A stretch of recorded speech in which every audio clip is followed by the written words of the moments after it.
Fashion is a $1 billion industry, but I feel like in Nigeria, people underestimate how big the market can be, and some people don't even understand how it works, so they are making a lot of mistakes. And in this video, I'm going to be telling you mistakes that I notice a lot of clothing brand owners make in Nigeria. And before you wonder, like you ask yourself, who is this person that is going to be telling us mistakes that clothing brand owners make? I run a clothing brand called Absa Worldwide, and I've been running it now for the past 4 years. And if it wasn't at least a little bit successful, I don't think I'll be doing the same thing for 4 years without seeing any success. So in this video, I'm going to be explaining 5 mistakes that I noticed Nigerian clothing brand owners make. So of course, this is just my own opinion. It doesn't mean what I say here is gold.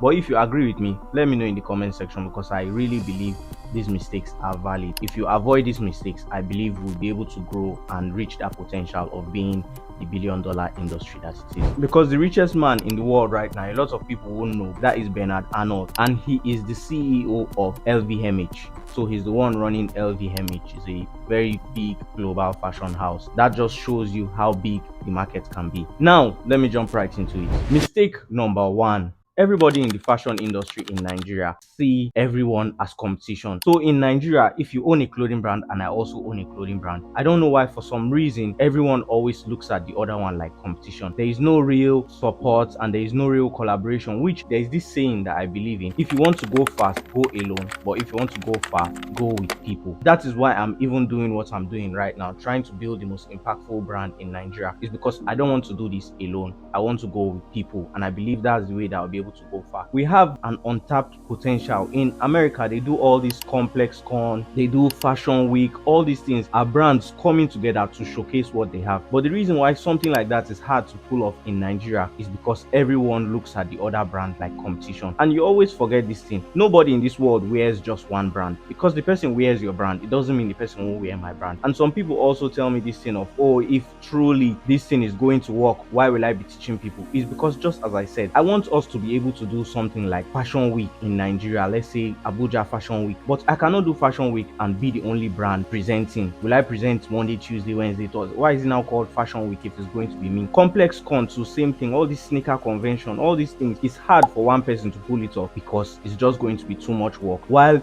doing it with a group of people is going to be much better. Which I believe, if more Nigerian clothing brand owners are open to collaboration and working with each other, I believe we'll be able to grow together in the Nigerian fashion industry. Problem number 2, pricing.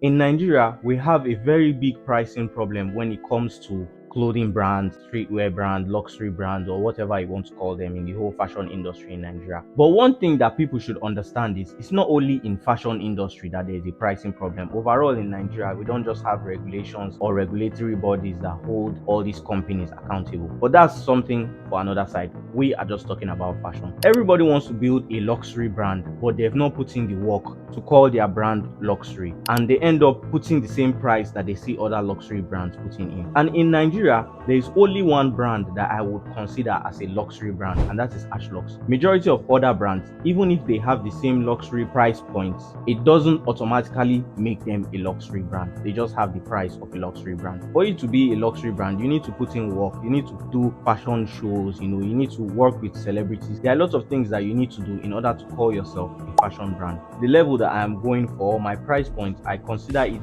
streetwear luxury, where I believe is something that is streetwear and luxury at the end of the day. It's not going to be made out of cheap material. It's still going to be good. I still do my own part in trying to give it that luxury feel, and the price is fair. So if you've built your brand to that point, you can put that luxury price point. People are not really fair with their prices, and I genuinely don't know why. But in Nigeria, it's because we have this classism issue, which is something that we'll talk about another time. But that's one of the reasons why people just feel like once they put a huge price, it means it's going to be good quality. News flash, it doesn't mean it's going to be good quality. There are some of my clothes that have better quality than even designer brands, but I will not open my hand and say, oh, because it's better quality. People don't care about the quality, they care about the brand. The price isn't the problem. The problem is you being more financially responsible, which brings me to my third problem. Making more money isn't the issue. You being financially responsible is the issue. If you make 100,000 a year and you're spending 150, you are still going to be at a loss, even though your prices may be high. So you just need to be making decisions that are going to be beneficial for the brand. Not because you put your shirt at $100. Yes, you will make more money on paper, but if you are not handling the money well, you are still going to be at a loss. So the price isn't the problem, it's you being more financially responsible that is the problem. The next mistake I'll be talking about is ads and influencers won't get you more sales. If your foundation is not solid, no matter who you pay, no matter how it is, yes, you might get a couple sales. But if they come to your page, let's say for example, you make a shirt, you spend a lot of money, you don't even really spend a lot of money to make the shirt, which is one, your foundation is not good. But you go and give the shirt to Davido, you pay him his fee and he does promotion for you. If people come to your page and they still feel like this thing is not really worth it, they won't buy. Just because the video is on your page, yeah, of course some people will buy, but if your foundation is not solid, like they come to your page, it doesn't look active, it just looks sketchy, your website, the pictures they are not good quality, nobody is going to buy. All those things still need to be in place. It's not ads or influencers that will automatically get you sales. And this brings me to my next point. No one takes documentation serious in Nigeria. What do I mean by no one takes documentation serious is nobody is recording, nobody is taking pictures. Like, yeah, of course, some people take pictures for photo shoot, but we don't really know what's going on behind the scenes. If not for, I know I just keep saying this in Ashlocks, but the rest of the brands in Nigeria, like 90% of brands in Nigeria, we don't even know what is going on. We don't know how the clothes are made. We don't know where the clothes are made. We don't know anything about the clothes aside from the fact that it's just a brand. If you take notes from all these foreign brands, they document everything.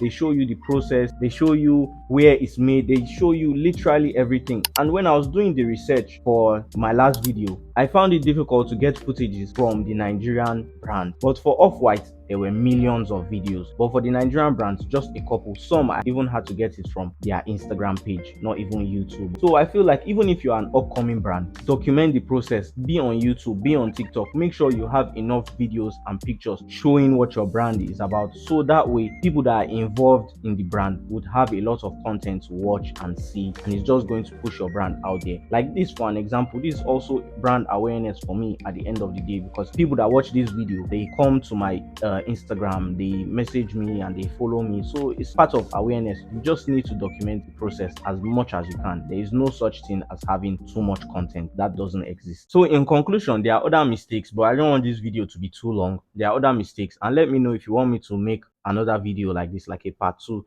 talking about some other mistakes. And if you made it up to this point, I really appreciate you for watching. Thank you.